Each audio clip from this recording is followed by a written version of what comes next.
Hey, this is Chris. Beautiful North Carolina morning, 47 degrees. How many miles does your car have on it?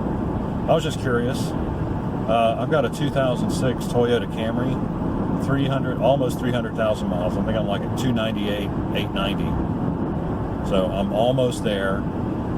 The car has never let me down. I've never been stranded anywhere by it, left stranded anywhere by it. The only things I've done to it is changed the water pump twice. Changed it like 3 years ago, and then the replacement only lasted 2 years. Obviously, it wasn't a Toyota part, but I wasn't going to pay what Toyota wanted for their parts. So, and then I replaced it again last year. When it didn't fail. It just started making noise, and I think that was caused by something else. It was caused by I had a valve gasket leak. It was leaking oil down all over the front of the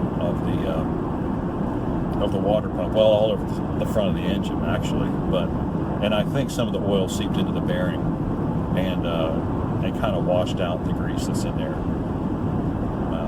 So I think that's what happened. So I'm not entirely convinced it was a bad part.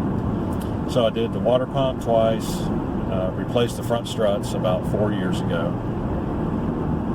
Both those things I got on YouTube, and you have to search a little bit when you get on YouTube, but you can generally find good repair videos.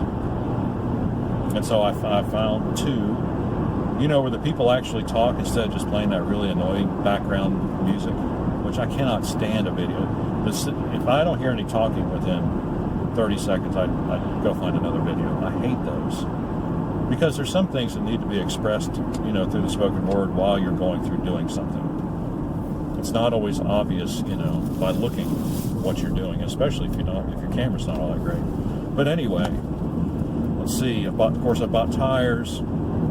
I've changed the oil pretty regularly. That's it. I haven't even changed the spark plugs yet. I'm scared. Now I'm scared to change it. It's like at 200,000 miles, I had a battery terminal come loose, and I didn't know, what was wrong, and I had a friend look at it. I mean, the car was still running, but it would cut out intermittently. I was like, what the heck, Well, one of the terminals had come loose, and it was grounding out. It's a good thing it did catch fire. That was my fault. I didn't tighten it down on there good enough when I changed the battery.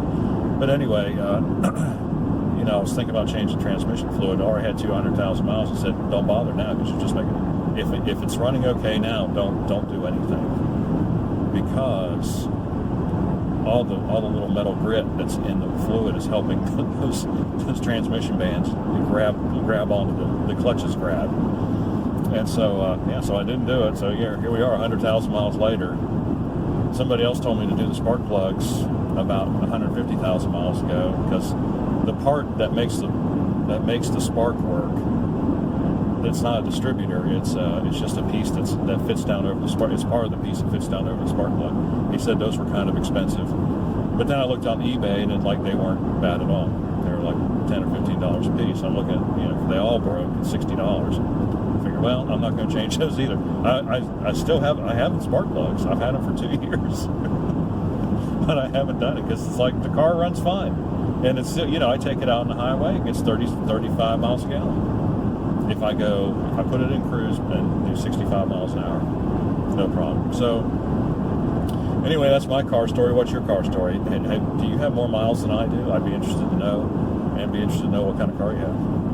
Alrighty then, if you have any questions or comments, do so in the section below. Like and subscribe. We appreciate it when you do. We'll see you on the next one.